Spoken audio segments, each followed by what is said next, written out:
The United States has a dilemma. With every terror attack abroad, every video released by al-Qaeda, every strike by insurgents in Iraq or Afghanistan, it knows that there are people out there who'd like to do it harm. So how should it protect itself against an enemy like this?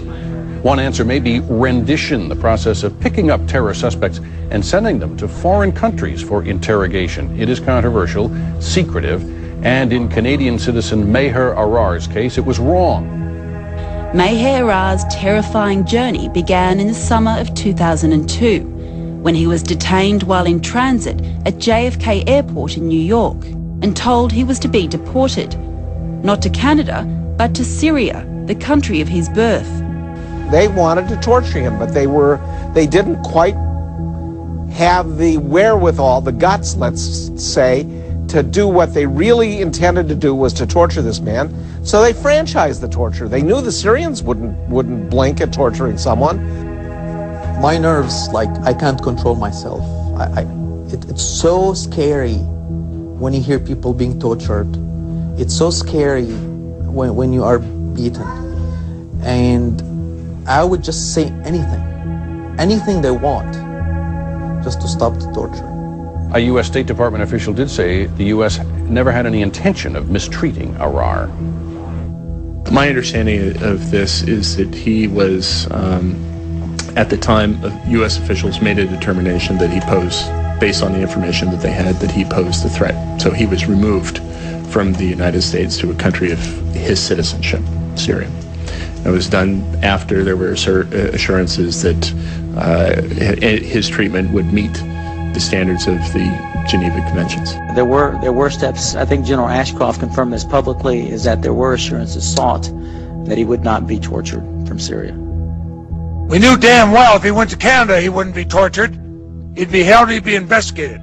We also knew damn well if he went to Syria he'd be tortured. And it's beneath the dignity of this country, a country that has always been a beacon of human rights, to send somebody to another country to be tortured.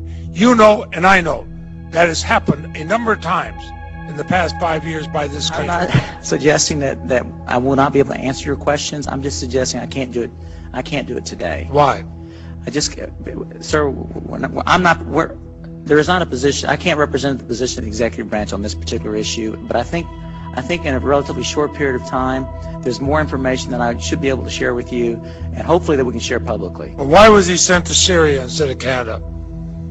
Well, again, Senator, I'd be happy to answer these questions. I'm aware of the list of questions I think you and Senator Chairman Biden have submitted with respect to this particular case. I think we can say a lot more about it if you just simply give me some additional time. How long?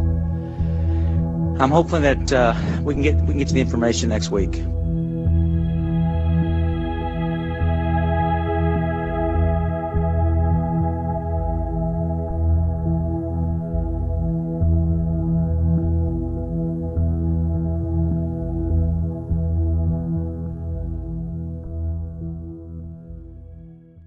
But top Jordanian intelligence officials insist that just isn't true. They claim Arar didn't arrive a prisoner on a CIA ghost flight, but as a passenger on their luxurious national airline, and that he was never taken into their custody.